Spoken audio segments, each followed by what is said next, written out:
and resume slideshow. There you go. So let me just give a little brief introduction for those of you who don't know what the James Lane Lectureship is. So Dr. Lane was the first fellow to train in our division at the University of Washington. He trained from 1958 to 1959 when John Decker was the head of the division, and that really was the start of the Division of Rheumatology at this university. After completing his training at the university, Dr. Lane went on to practice rheumatology in Seattle. And after 40 years of practice, he retired. But a group of his grateful patients banded together to fundraise and create a permanently endowed fund in his honor. So it's really, that was the start of this fantastic series that we've had every single year, except for last year. So this is the history of our previous Lane lecturers. We've had just, top people, both from the United States on the left panel there, as well as from all over the world. We've had Professor McInnes, Martin Herman, Lars Klärsgaard from Sweden, Lars Rönnblom from Sweden, Stefan Gay from Switzerland, David Eisenberg from London. So we've had a fabulous group of rheumatologists who've been able to come to Seattle and meet with all of our faculty and the Lanes and the contributors to the Lane Foundation. So let me tell you a little bit about our speaker for today. So Professor Keishi Fujio is the professor and director, the Department of Allergy and Rheumatology at the University of Tokyo Hospital. It is the largest rheumatology group in Japan. He's editor on a number of important journals. He's published more than 150 papers with significant contributions to many areas of rheumatology. Most recently, studies of gene expression in lupus and some in arthritis, which will be the topic of his talk today. I do want to say, of course, that this has been extremely difficult. I first invited Professor Fujio to visit here in 2019. He graciously accepted. We had no idea that what would happen in February of last year and the pandemic, so we had to cancel. And then we had hoped that we could have this lecture in person in March of this year, but again, things started to hot up and Delta virus came, so we decided it's safest for everyone to postpone again. This would have been the opportunity to wine and dine. Dr. Fujio, this is actually just 2 blocks away from our Salt Lake Union campus here. And we have a permanent reservation for you anytime you're in Seattle to join us for lunch or dinner. So I hope you can make it in the future, but in the meantime, we look forward to your lecture.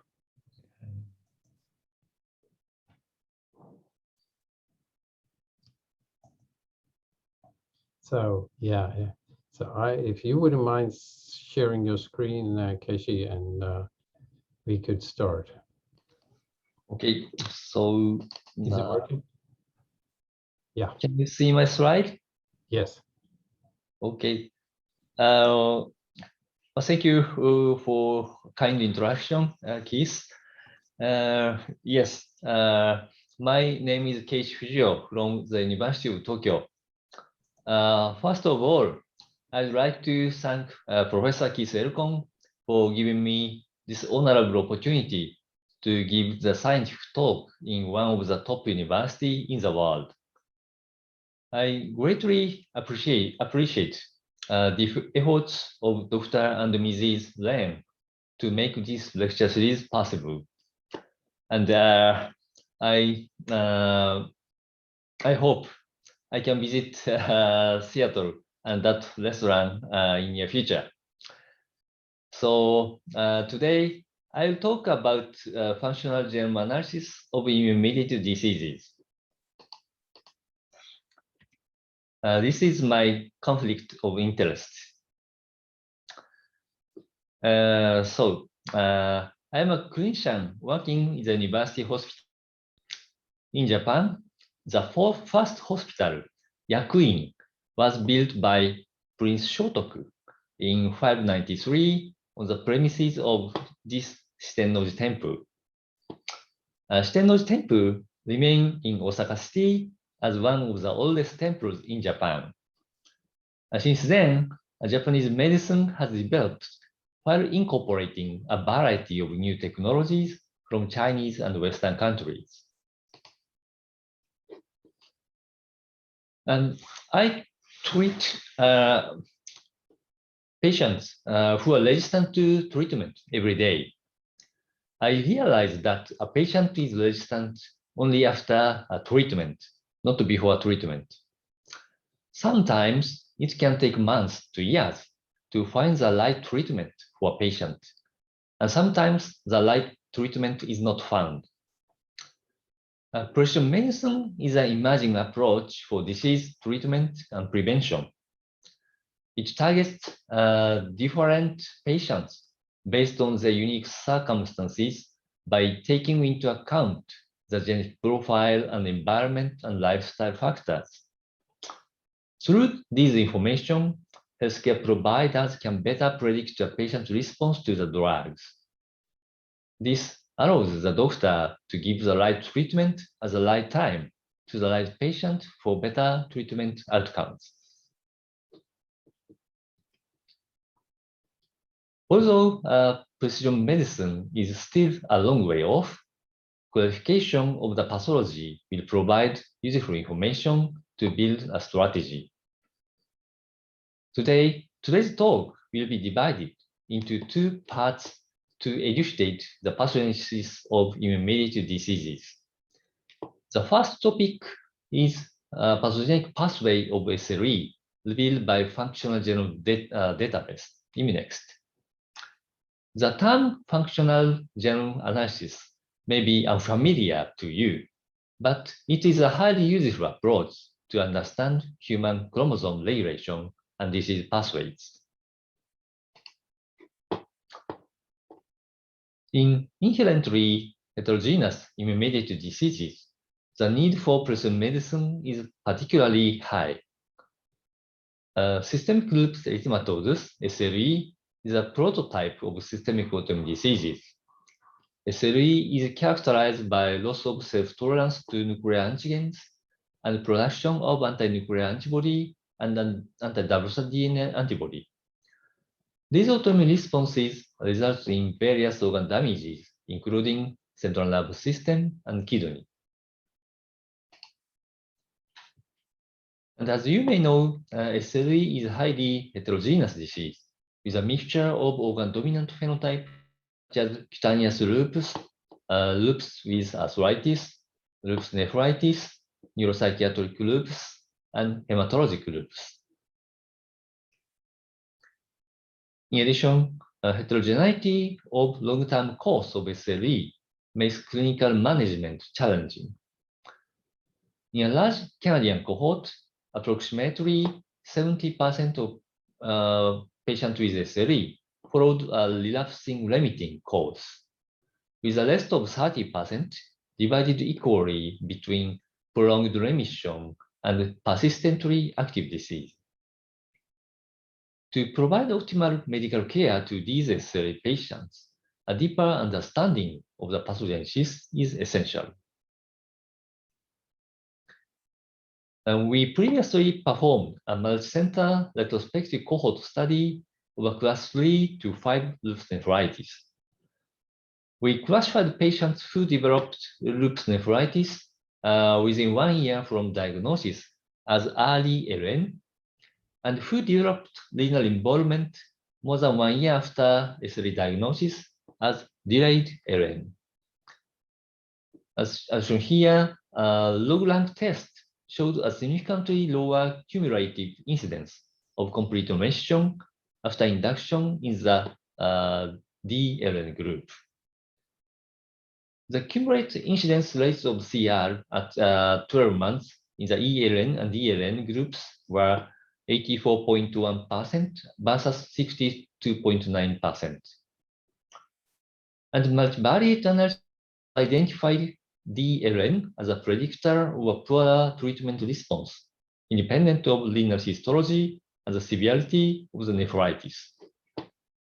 Therefore, some hidden mechanism may be associated with this in prognosis. So understanding of the immunological pathogenesis of SLE is important for the stratification of SLE. In 1970, increased interferon activity was reported in several of autoimmune diseases, including SLE. In this study, interferon activity was evaluated by the inhibition of the cell death induction by various viruses on cultures. As shown here, about 70% of active SLE demonstrated increased interferon activity. But it was revealed that interferon activity of SLE serum is inhibited by anti-interferon-alpha antibody, not by anti-interferon beta and interferon gamma antibody. Therefore, interferon-alpha is as a responsive cytokine in SLE. And subsequently, comprehensive microarray analysis of gene expression in peripheral blood mononuclear cells from 30 SLE patients confirmed increased expression induced by type 1 interferon in SLE. So type 1 interferon might explain key clinical symptoms of SLE. However, clinical studies reveal that type 1 fail to explain some key clinical features of SLE. Type 1 interferon signature does not show strong association with disease activity, presence of nephritis. Moreover, flared SLE patients showed increase of SLE-DAI, but not interferon signature. Therefore, it is necessary to identify the important pathways other than interferon without hypothesis in SLE. We sometimes note the tendency of SLE and other autoimmune diseases to cluster within families. This fact suggests a significant role for genetic or shared environmental factors. Heritability, defined as a proportion of the phenotypic variance explained by genetic factors, is estimated to be 65% in SLE. Although lupus is a complex genetic illness with no clear Mendelian pattern of inheritance, the risk of developing SLE is at least in part genetic. So understanding the genetic underpinnings of systemic autoimmune disease can offer unbiased insights into the underlying mechanism of disease. These insights can be hugely important for improving diagnosis, prognosis, and patient stratification. And in genetics, a genome association study, GWAS, is an observational study of a genome-wide set of genetic variants in different individuals to see if any variant is associated with a trait. As you can see here, GWAS identified nearly 3,000 non-HLA disease risk polymorphisms in IMDs. For SLE, a trans-ethnic GWAS identified more than 100 risk SNPs. Recently, GWAS of East Asian SLE reported 113 risk loci. As shown in the right part, candidate disease susceptibility genes have been reported to be associated with apoptosis, innate immune signaling, type 1 interferon, NF-kappa B signaling, and cytokine signaling. However, there are still many susceptibility SNPs of unknown function. So it is important to accurately identify susceptibility genes controlled by susceptibility SNPs. Even when a risk SNP for disease has been identified in GWAS, there are often genes surrounding that SNPs. So it is not clear which genes are affected by this risk SNP. The target gene of the risk SNP may or may not be the closest gene because of the three-dimensional structure of chromosome. Therefore, approaches other than GWAS are needed that can provide information on target genes. One useful functional genome analysis which examines the relationship between genetic polymorphism and transcripts. The clue to understanding the function of a SNP is the functional location on the chromosome. It was reported that more than half of risk SNP for many IMDs are located in non-coding regions of genome, especially enhancers. An enhancer is a short region of chromosome that regulates transcription of genes. It can be located up to 1 million base pair away from the gene, upstream or downstream from the start site.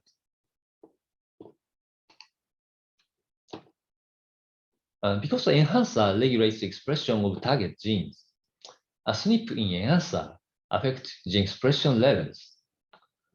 SNPs present in enhancers can affect the binding of transcription factors. In genotype at risk for disease, transcription factor binding may be increased, leading to increased expression of target genes. On the other hand, non-disease risk genotypes may have reduced transcription factor binding, resulting in reduced expression of the target gene. This expression quantitative trait locus, EQT, exhibits a linear effect proportional to the number of genotypes. This EQTL analysis shows which genes are affected by the SNP and is able to elucidate genes related to genetics.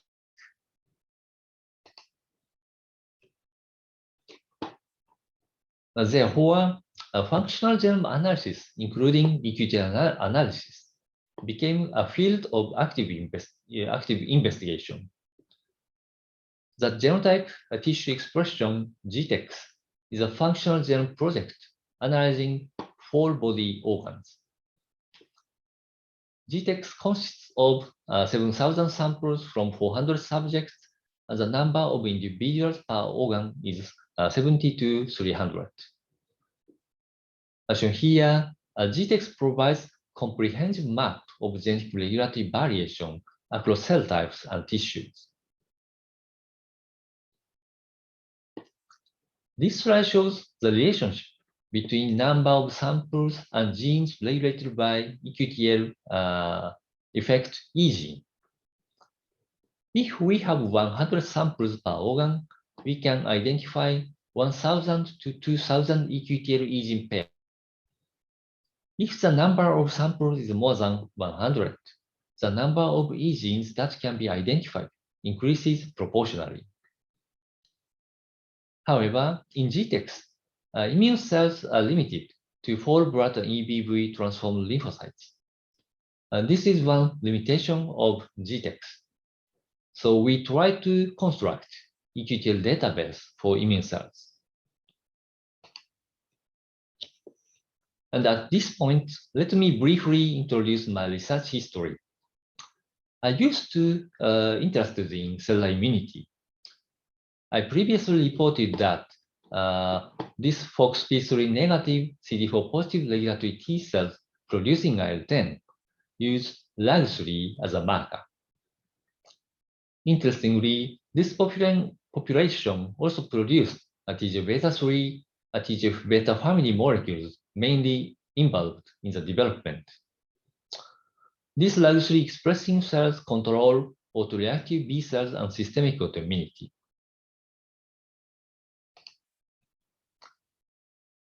After our paper, several groups also reported that LAG3 is a marker for IL-10 producing cells. Recently, LAG3 is considered as a marker for IL-10 producing CD4 positive T cells with regulatory activity. However, when the research subject was changed from mice to human, I encountered a problem. We found that human CD4 positive, LAG3 positive cells are reduced in SLE and rheumatoid arthritis.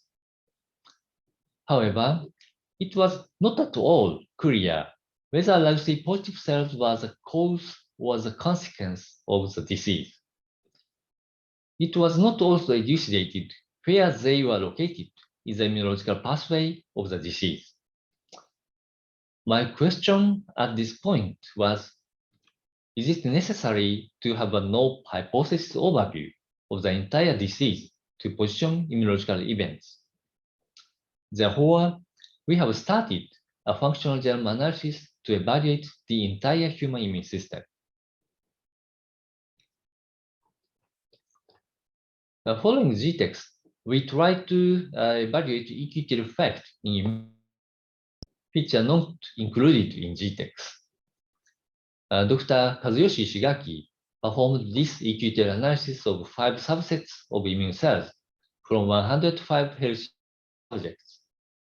Total sample number was 630, and approximately 3,000 EQTL gene pairs were identified.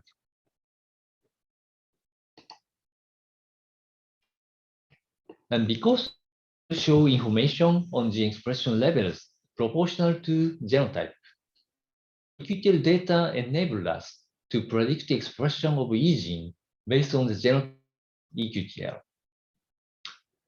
We calculated a predicted gene expression for each subset by multiplying the existing GWAS data of RA and the EQTL data for each subset.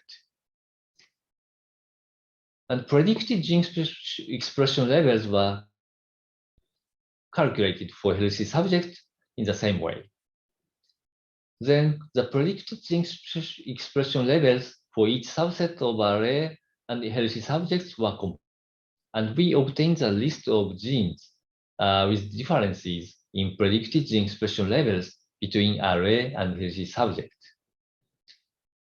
And we performed a kind of pathway analysis in this list to find that TNF pathway on CD T cells may be upregulated in RA. This kind of prediction analysis is an useful application of EQTL.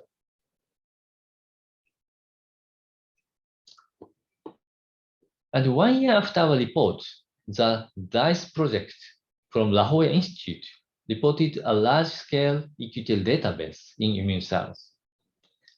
DICE consists of 13 subsets of immune cells from 91 healthy subjects, and total sample number was 1,500.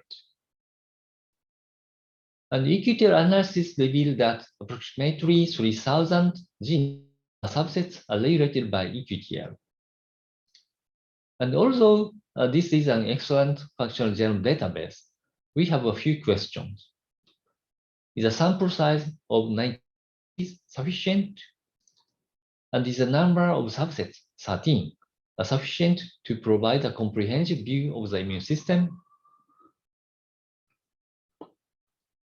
And to address this question, we have built a larger functional genome database of immune cells.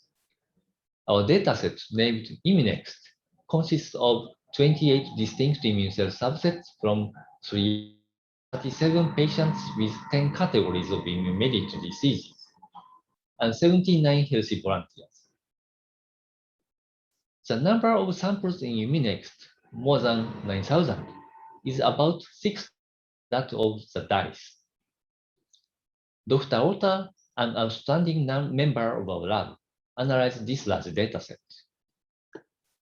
Although he is also a rheumatologist taking care of a patient, he became a skillful informatician after 5 years in our lab. ImmuNeXT enabled us to identify specific genes of 28 subsets of immune cells on the same platform. Each subset harbors specifically expressed genes, including those for cytokine receptors or pattern recognition receptors, suggesting their distinct responses to environmental signals. Specifically expressed genes included well-known lineage-specific transcription factors such as FOXP3 in regulatory T and ROS-C in T17 cells. And we also noted novel ones, for example, FOXP4 in double-negative B cells. These results indicate a comprehensive dataset serves as a useful atlas for the study of immune cells. And we then asked which gene is characteristic of which immune cell subset for each IMD. It shows disease-specific differentially expressed genes among 10 IMDs. These included previously reported genes like ATF4 and MZB1 associated with excessive endoplasmic reticulum stress in SLE. However, the majority of genes were previously unreported. GC312A and TNF-1 associated with the modulation of NF-kappa B pathway were regulated in AOSD NK cells. Thus, our resource is consistent with well-characterized features of IMDs. It might be useful in investigating previously unrecognized pathogenesis of IMD. We think this transcriptome and QTL data in ImmuNeXT is useful in the research of basic and clinical immunology. We have released ImmuNeXT website in this year.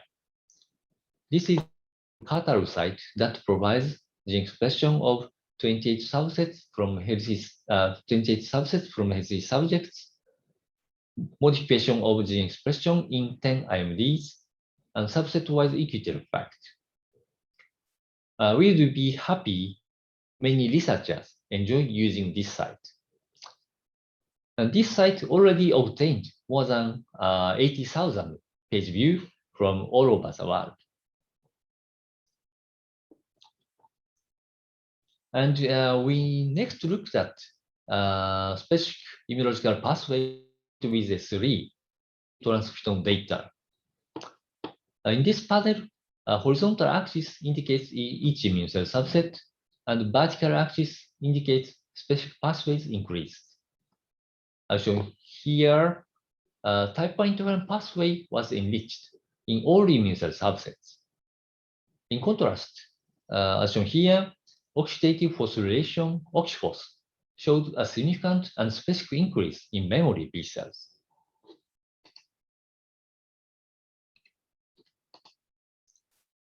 And as you know, mitochondria is a dynamic, double membrane-bound eukaryotic organelle. Mitochondria performs multiple functions in cells. In addition to energy generation by OXPHOS, one of their crucial roles is regulation of metabolism. Furthermore, mitochondria has various functions in innate immune pathways, such as C-gas and caspase. And quality of mitochondria is maintained by selective autophagy called mitophagy. Mitophagy plays a role in type 1 interferon production, IL-1 beta responses, and apoptosis. In addition, Keith previously published an extraordinary work describing that extracellular release of oxidized mitochondria DNA is pro-inflammatory in vitro. And when this DNA is injected into mice, it stimulates type 1 interferon signaling through a pathway dependent on the DNA sensor STIM. So mitochondria is involved in inflammation in a variety of ways. And as shown this panel, OXPHOS pathway consists of a number of electron transfer complex, ETC genes. When we examine expression with genes in B cells, memory B cells demonstrated a significant increase.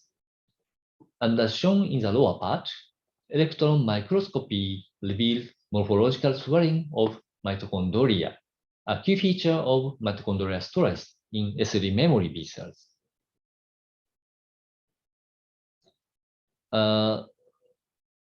The volume of mitochondria was significantly increased in SLE memory B cells, as shown here. So this observation also supported mitochondrial modification in SLE. Now we next looked at what signals activate the mitochondrial pathway in B cells. TLR signal and type I interferon signal are key stimuli involved in SLE. It was reported that SLE blood exhibits increase of type I interferon activity and contains microparticles that can activate TLR. So, at the expression in B cells stimulated with interferon alpha, TL9 ligand, and combination of both. As shown in this blue box, TL9 ligand, not interferon alpha, induced of mitochondria-related genes. Moreover, combination of TL9 ligand and interferon alpha induced PLDN1, a critical regulator of plasma cell differentiation. Collectively, immune signal and OXPHOS pathway and combination of innate immune signal and interferon signal induces plasma cell differentiation.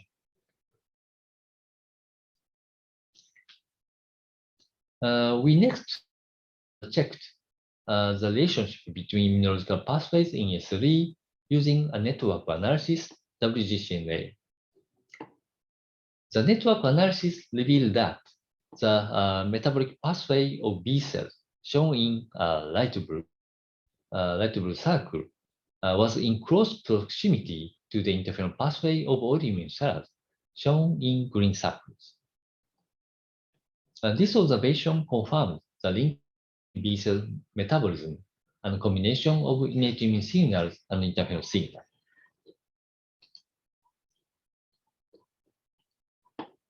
For precision medicine, the identification of pathways associated with prognosis is important. We here used SLEC SLE damage index, SDI, as a prognostic indicator and examined its relationship to immune pathways. In this panel, a horizontal axis indicates each of patients, and in the top row demonstrates patient with SDI more than 1. And red color in second row indicates high interferon signature. As you can see here, patients with high interferon signature were enriched for increased SDI, the yellow individuals. So we failed to confirm the contribution of type I interferon signal to organ damage in SLE. We next looked at OXPHOS signature. In this panel, red color in the second row indicates high OXPHOS signature. As shown here, patients with high OXPHOS signature were significantly enriched for increased SDI. The difference is statistically significant. Therefore, OXPHOS pathway in B cells may play a critical role in the progression of SLE. So we next performed the EQT analysis to examine the association of OXPHOS pathway and the genetic risk of SLE. To characterize the regulation of gene expression in immune cells, we performed EQTL analysis. Our analysis identified EQTLs for 13,000 protein coding genes and 4,000 long non-coding RNA. As shown here, a median of 7,000 genes identified as E genes in each cell type. it was twofold more than that identified in the GTEx and DICE database. And we tried to identify E genes in Japanese SLE by combining ImmuNexUT and Japanese GWAS data. Recently, a meta-analysis of 2 Japanese SLE-GWAS comprising a total of 1,300 cases was reported. They revealed a total of 14 significant loci, which including a novel locus in MAMULD1 gene region, and suggested 32 associated loci.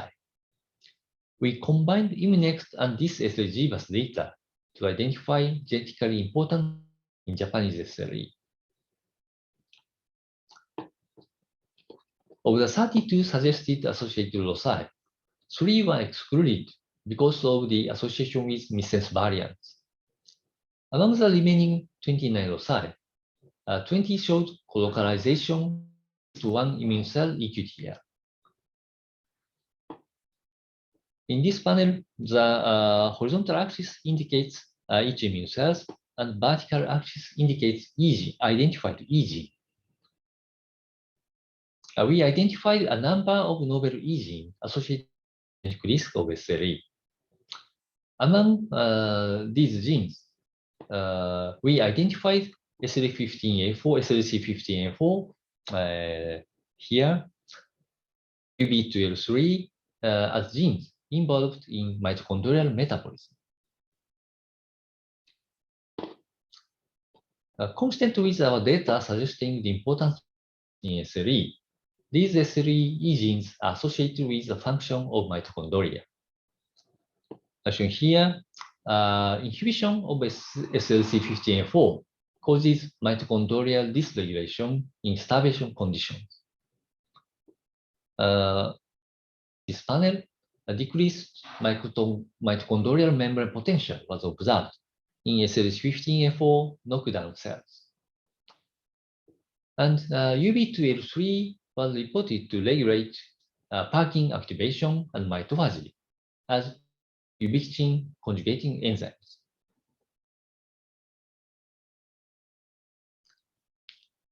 And finally, we tried to identify immune cell subsets associated with disease risk using EQTL data and methods called risk regression. In this panel, a horizontal axis indicates immune cell subset, and vertical axis shows each IMD. The color indicates association significance of each cell type specific EQTL and genetic risk of each disease. And we reveal that association of regulatory with RA and type 1 diabetes and association with B cells with SLE. And our data are the first to suggest association of W-negative B cells with sclerosis and type 1 diabetes. This result is consistent with recent clinical trials in multiple sclerosis, showing that B-cell targeted therapy is effective. Therefore, this analysis, which is consistent with the clinical supports the importance of B cells in SLE.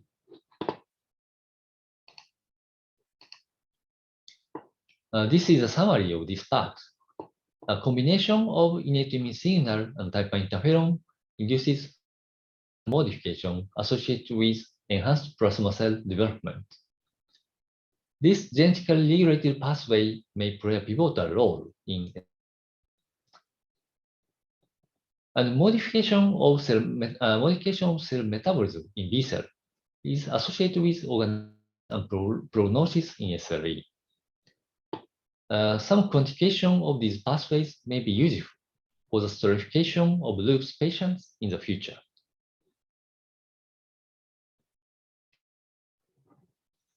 And this is a break slide. My grandparents lived in Nara City, an old town in Japan. Nara is home to this Horyuji Temple, the oldest Buddhist temple in Japan. Temple was founded by Prince Shotoku in 607 and reconstructed in 670, at least 1,300 years ago. The temple is widely recognized as the world's oldest wooden building. If you come to Japan after the coronavirus pandemic, I'm happy to guide you.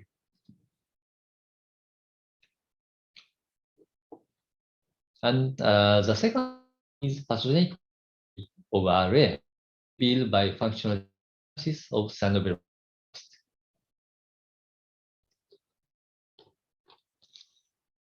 You know, rheumatoid arthritis is an autoimmune characterized by the production of antibody destructive arthritis. Anti-stimulated protein antibody called AFPA is a specific marker of diagnosis and prognosis. And synovial inflammation and bone destruction impairs functional ability of our patients. And this is a bone X-ray of my patient in her 80s, who has been suffering from RA for 40 years. And this destructive arthritis is a serious problem that reduces patients' ability to live and their life expectancy. As shown here, a variety of factors have been identified as poor prognostic factors in RA. And most of studies consistently identified high disease activity as a poor prognostic factor. In synovial inflammation, synovial fibroblasts are said to be the most important immune cells. This SF expresses key molecules of RA inflammation, such as matrix metalloproteinases, chemokines, and cytokines, in response to inflammatory environment.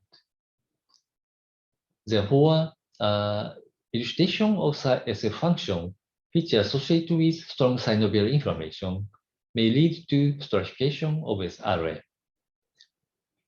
So, what leads to such strong synovial fibroblast activation? It is well known that a number of cytokines are present in the joints of RA. Many SF studies have examined the effects of single cytokine on SF. However, there are multiple cytokines present simultaneously in the joint, and it is possible that their coordinated actions may also be involved in severe inflammation. Indeed, it has long been known that SF are highly activated by the combination of multiple cytokines. The left panel shows the production of IL-6 and MMP3 proteins when TNF and IL-17 were applied to SF. As shown in the figure, TNF alone induces only weak induction of IL-6 and MMP3 protein. On the other hand, when IL-17 was added, the effect of protein production was obvious, even at low concentrations. The right panel shows gene expression, with the upper right corresponding to genes whose expression is enhanced during combination. These genes included IL-6, MMP3, and various chemokines. This effect of cytokines on SF is considered to be central to the pathogenesis of RA and is assumed to be associated with genetic risk. As you know, more than 100 susceptibility SNPs and susceptibility genes for RA have been identified. However, which SNPs actually function in SF have not been identified. Our specific question here is which SNP function in SF and the combined stimulation of various cytokines. So, to examine the mechanism of synovial inflammation, we prepared a dataset combined with transcriptome, genotype, and epigenome. SFs from 30 RA and 30 osteoarthritis OA patients were stimulated with 8 different cytokines: interferon alpha, interferon gamma, TNF-alpha, IL-1 beta, IL-6 and soluble IL-6 receptor, IL-17, TGF-beta1, and IL-18. And we also prepared samples stimulated with a combination of all 8 cytokines, 8 mix. And peripheral blood mononuclear cell, PBMC, from the same patients were fractioned into 5 major immune cell subsets. For stimulated SFs, we performed RNA sequencing and SNP typing in each individual. And we also looked at histone modification by ChIP-seq using epigenetic marks. H3K27 acetyl for open chromatin, H3K4ME1 for enhancer, H3K4ME3 for promoter.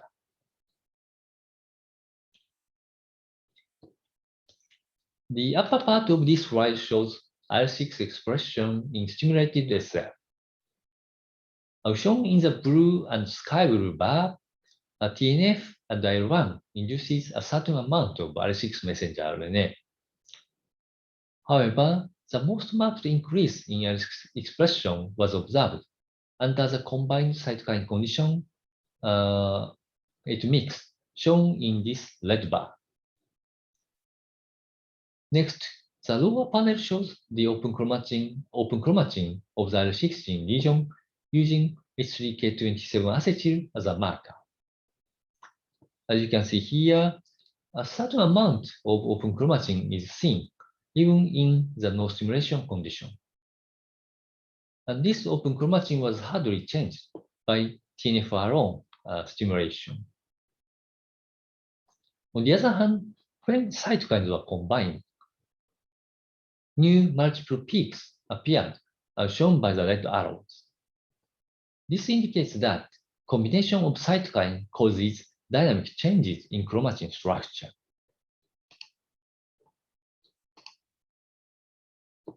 Based on this result, we attempted to evaluate the association between dynamic epigenomic modifications and genetic polymorphism.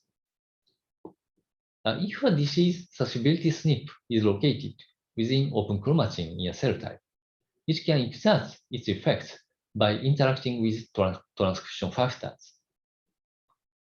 On the contrary, if a disease susceptibility SNP is not located within open chromatin in a given cell type, it is unlikely to exert an effect. Therefore, if there are cells with a high degree of concordance between disease SNP and open chromatin, we can determine that they are important cells in the disease.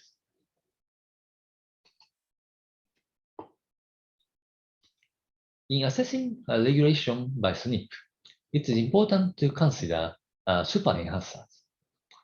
A super enhancer is a large enhancer located near important genes and regulates cell differentiation.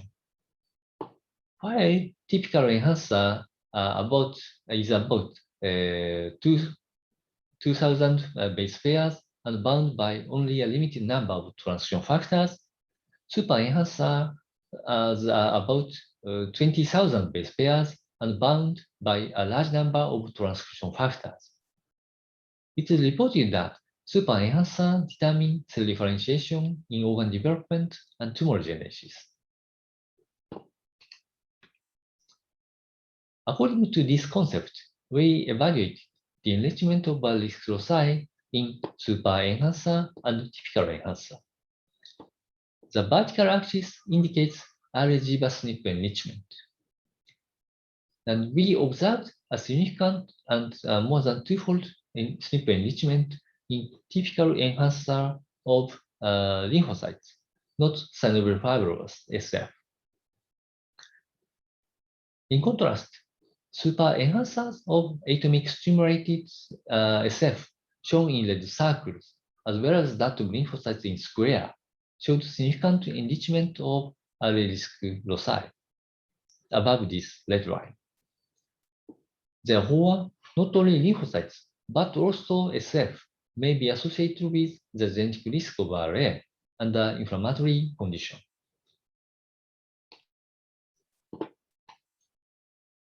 And this slide shows overlap between RA-risk SNP and super-enhancer of stimulated SF. This demonstrates super-enhancer unique to each condition. Here. And this region shows super-enhancers common with all of the conditions. As indicated by this ribbon, it mix most efficiently induced unique super-enhancers overlapping with a number of RA-risk loci. And these facts indicated that the linkage in combination and genetic risk of RA.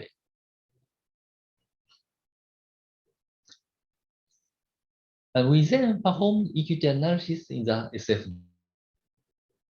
Although number of detected E genes was about 3,000 in each condition, there are not many genes for which EQT effects are associated with RA-GWAS-SNP. We detected only 13 EQTL gene pairs that co-localized RA-GWAS-SNP. And among these 13 E genes, we focused on CD40. CD40 is identified as a stability gene in a genome-wide association study of IgM RA. And CD activates and induces differentiation of B cells. But it is also known to function in macrophages and fibroblasts. So it is not clear what kind of CD40 expressing cell is responsible for RA risk. We first examined open chromatin of stimulated SF and peripheral blood lymphocytes for concordance with this risk SNP in the CD40 gene region. As you can see here, this risk SNP locates within open chromatin of SF stimulated with interferon gamma and cytokine combination, not within that of lymphocytes. Consistently, RA-risk SNP near CD40 exhibits the EQT effect on gamma and it mixed stimulated SF, not B cells. As shown in the right panel, CD40 ligand treatment or to interferon gamma stimulated SF strongly induce cytokines and chemokines, including IL-6. Therefore, this SNP may contribute to RA development via modification of CD40 expression on SF.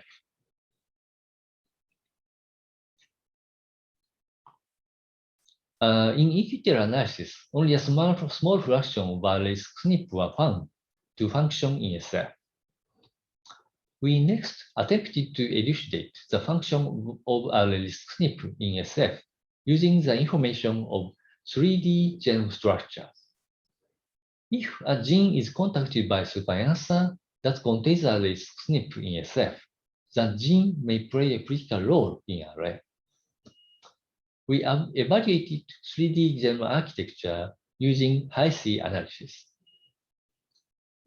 As shown in the right part, we first identified a super-enhancer contacted genes in atomic stimulated SF in the red boxes.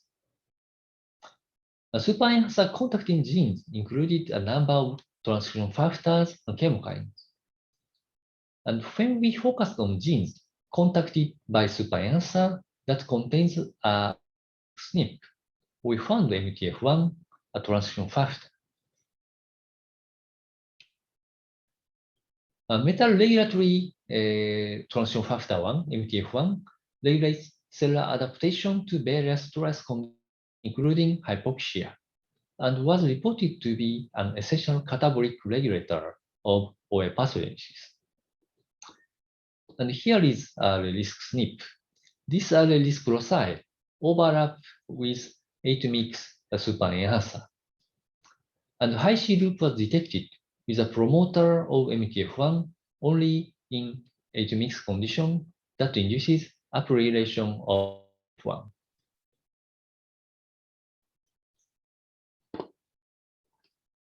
And finally, we search for candidate transcription factors which are crucial for super-enhancer formation, in 8-mix condition.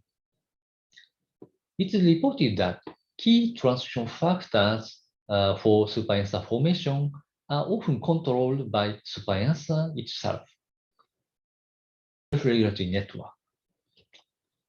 From this perspective, we focused on superinsular contacting transcription factors, which are also enriched for binding motif in the superinsular. Among these transcription factors enriched for binding motif within 8-mix superinsular, we found MTF1 again. And we then checked effect of knockdown of factors related to stimulation-induced superinsular. The vertical axis indicates expression score of a contacted genes for typical enhancer or superinsular under 8-mix. Shown in the pink box, inhibition of MTF1 significantly suppressed expression score of superinsular contacted genes.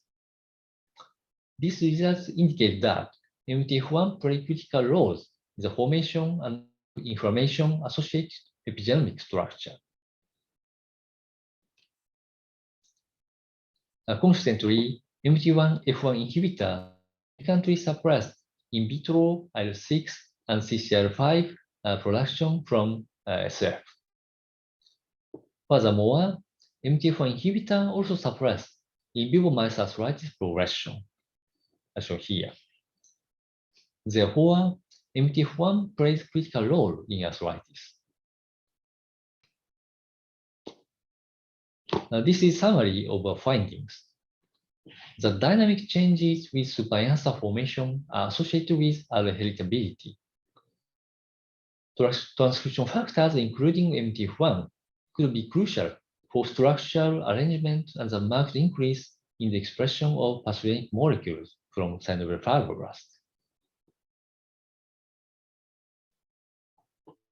A summary. A multi-omics dataset of disease-derived immune cells revealed heterogeneity in gene expression between and within subsets. And GWAS-SNPs can reveal which genes on which subsets. And our dataset, ImmuNexUT, greatly contribute to the understanding and stratification of disease pathways. Acknowledgements. Most of ImmuNexUT analysis was performed by an outstanding member of our lab, supported by department members including Dr. Nagafuchi, Dr. Hatano, and Dr. Okamura. And I thank all collaborators for valuable support in this project. Thank you for your attention. Okay, well, thank you so much, Keishi, for your wonderful talk and on genetics in lupus and rheumatoid arthritis. I think what time is? I think we have a time for a few questions. Is that correct, Kath? We do have time for a couple questions Okay, before Dr. okay. Fujio's next. Okay, and you want